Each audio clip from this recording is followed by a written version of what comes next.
Shalom anak-anak teacher, gimana kabarnya hari ini? Semua sehat kan? Nah, karena kita semua sehat, mari kita kepujian bagi Tuhan hari ini.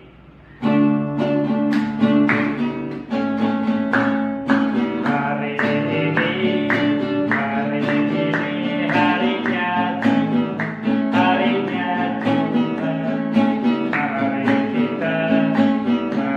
kita bersukaria. Hari ini harinya Tuhan, mari kita bersukaria. Hari ini semua harinya Tuhan. Sekali lagi. Hari ini harinya Tuhan, Mari kita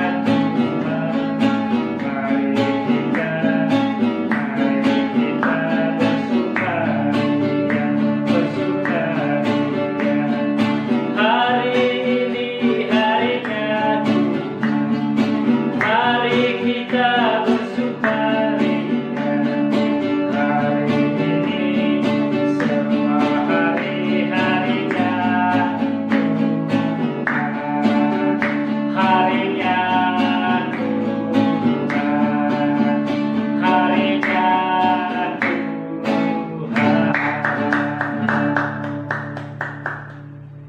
Mari kita mempersatukan hati kita sebelum kita mendengarkan firman Tuhan.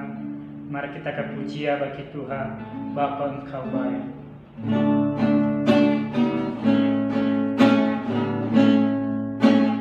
Bapa, Engkau baik. Bapa, Engkau baik. Kau selalu baik kepadaku. Bapa, puji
Yesuslah jawab hidup kami, hanya Yesus. Terpujilah nama-Mu Tuhan, Kau Allah yang kami sembah, Kau Allah yang kami tinggikan. Hanya Yesus, hanya Yesuslah yang menolong hidup kami, yang memberkati kami. Hanya Yesus, Kau Allah yang baik Tuhan, Kau Allah yang maha tinggi, Kau Allah yang kami sembah. Hanya Yesus yang kami sembah. Hosana bagi Tuhan, Hosana bagi Anak Allah, Engkaulah Raja kami Tuhan. Terima kasih. Hanya Yesus yang kami sembah. Anak-anak teacher, ikuti teacher berdoa. Bapa yang baik, Bapa yang kami sembah hanya kepadamu.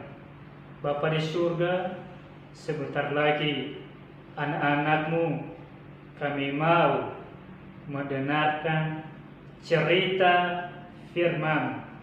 Berkati teacher kami, berikanlah hikmat supaya menyampaikan firman Tuhan kepada semua anak-anak teacher. Terima kasih Bapak yang baik, kami siap mendengarkan firman. Haleluya. Amin.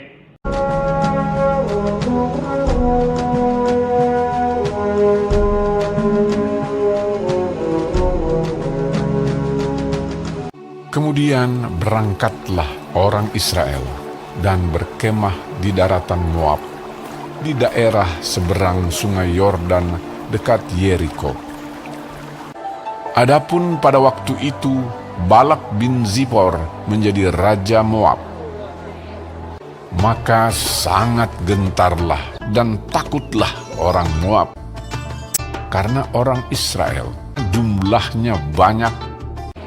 Raja ini mengirim utusan kepada Bileam bin Beor ke Petor yang di tepi sungai Efrat untuk memanggil dia dengan pesan, sebab aku tahu siapa yang kau berkati, dia beroleh berkat, dan siapa yang kau kutuk, dia kena kutuk.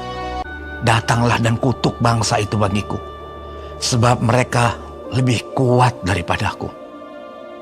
Lalu berangkatlah para tua-tua Moab dan para tua-tua Midian dengan membawa di tangannya upah penenung. Setelah mereka sampai kepada Bileam, disampaikanlah kepadanya pesan Balak. Aku akan memberi jawab kepadamu sesuai dengan apa yang akan difirmankan Tuhan kepadaku. Lalu berfirmanlah Allah kepada Bileam, janganlah engkau pergi bersama-sama dengan mereka. Janganlah engkau mengutuk bangsa itu, sebab mereka telah diberkati. Lalu berkata kepada pemuka-pemuka Balak, Pulanglah ke negerimu, sebab Tuhan tidak mengizinkan aku pergi bersama-sama dengan kamu. Tetapi Balak mengutus pula pemuka-pemuka lebih banyak dan lebih terhormat dari yang pertama. Sekalipun Balak memberikan kepadaku emas dan perak seistana penuh, aku tidak akan sanggup berbuat sesuatu yang melanggar titah Tuhan Allahku. Datanglah Allah kepada Bileam, bangunlah, pergilah bersama-sama dengan mereka, tetapi hanya apa yang akan kufirmankan kepadamu harus kau lakukan." Bileam mengendarai keledainya yang betina dan pergi bersama-sama dengan pemuka-pemuka Moab. Tetapi bangkitlah murka Allah ketika ia pergi, dan berdirilah malaikat Tuhan di jalan. Ketika keledai itu melihat malaikat Tuhan berdiri di jalan, dengan pedang terhunus di tangannya, menyimpanglah keledai itu dari jalan dan masuk ke ladang. Maka Bileam memukul keledai itu untuk memalingkannya kembali ke jalan. Malaikat Tuhan berdiri pada jalan yang sempit di antara kebun-kebun anggur dengan tembok sebelah menyebelah. Keledai itu melihat ditekankannya lah dirinya kepada tembok, sehingga kaki Bileam terhimpit kepada tembok. Maka ia memukulnya pula. Meniaraplah keledai itu dengan Bileam masih di atasnya. Maka bangkitlah amarah Bileam, lalu dipukulnyalah keledai itu dengan tongkat. Ketika itu Tuhan membuka mulut keledai itu, sehingga ia berkata kepada Bileam, "Apakah yang kulakukan kepadamu, sampai engkau memukul aku 3 kali?" Jawab Bileam kepada keledai itu, Karena engkau mempermain-mainkan aku. Seandainya ada pedang di tanganku, tentulah engkau kubunuh sekarang. Tetapi keledai itu berkata kepada Bileam, "Bukankah aku ini keledaimu, yang kau tunggangi selama hidupmu sampai sekarang? Pernahkah aku berbuat demikian kepadamu?" Jawabnya, Tidak. kemudian Tuhan menyingkapkan mata Bileam. Dilihatnyalah malaikat Tuhan dengan pedang terhunus di tangannya berdiri di jalan, lalu berlututlah ia dan sujud. Berfirmanlah malaikat Tuhan kepadanya, "Apakah sebabnya engkau memukul keledaimu sampai 3 kali? Lihat, aku keluar sebagai lawanmu, sebab jalan ini pada pemandanganku menuju kepada kebinasaan. Ketika keledai ini melihat aku, telah 3 kali ia menyimpang dari hadapanku. Jika ia tidak menyimpang dari hadapanku, tentulah engkau yang kubunuh pada waktu itu juga. Dan dia kubiarkan hidup." Lalu berkatalah Bileam kepada malaikat Tuhan, Aku telah berdosa. Jika hal itu jahat di matamu, aku mau pulang. Tetapi malaikat Tuhan berfirman kepada Bileam, "Pergilah bersama-sama dengan orang-orang itu. Tetapi hanyalah perkataan yang akan kukatakan kepadamu, harus kau katakan." Sesudah itu pergilah Bileam bersama-sama dengan pemuka-pemuka Balak itu. Dan berkatalah Balak kepada Bileam, Bukankah aku sudah mengutus orang memanggil engkau? Mengapakah engkau tidak hendak datang kepadaku? Ini aku sudah datang kepadamu sekarang. Perkataan yang akan ditaruh Allah ke dalam mulutku, itulah yang akan kukatakan. Balak mengambil Bileam dan membawa dia mendaki bukit Baal. Bagaimanakah aku menyerapah yang tidak diserapah Allah? Bagaimanakah aku mengutuk yang tidak dikutuk Tuhan? Lalu dibawanyalah dia ke padang pengintai, ke puncak gunung Pisga. Aku mendapat perintah untuk memberkati. Tuhan, Allah mereka, menyertai mereka. Tidak ada mantra yang mempan terhadap Yakub, ataupun tenungan yang mempan terhadap Israel. Lalu Balak membawa Bileam ke puncak gunung Peor yang menghadap padang belantara. Allah yang membawa mereka keluar dari Mesir adalah bagi mereka seperti tanduk kekuatan lembu hutan. Diberkatilah orang yang memberkati engkau, dan terkutuklah orang yang mengutuk engkau. Lalu bangkitlah amarah Balak terhadap Bileam. Untuk menyerapah musuhku, aku memanggil engkau. Tetapi sebaliknya, sampai 3 kali engkau memberkati mereka. Oleh sebab itu, enyahlah engkau ke tempat kediamanmu. Aku tidak akan sanggup melanggar titah Tuhan dengan berbuat baik atau jahat atas kemauanku sendiri. Apa yang akan difirmankan Tuhan, itulah yang akan kukatakan. Lalu bersiaplah Bileam dan pulang ke tempat kediamannya, dan Balak pun pergilah juga.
Pagi hari ini kami bersyukur Bapa berkasih-Mu atas penyertaan-Mu dalam hidup kami. Terima kasih Bapa yang baik, dalam nama Tuhan Yesus kami sudah berdoa dan bersyukur. Haleluya, amin. Shalom, Tuhan Yesus memberkati. Selamat belajar. Goodbye.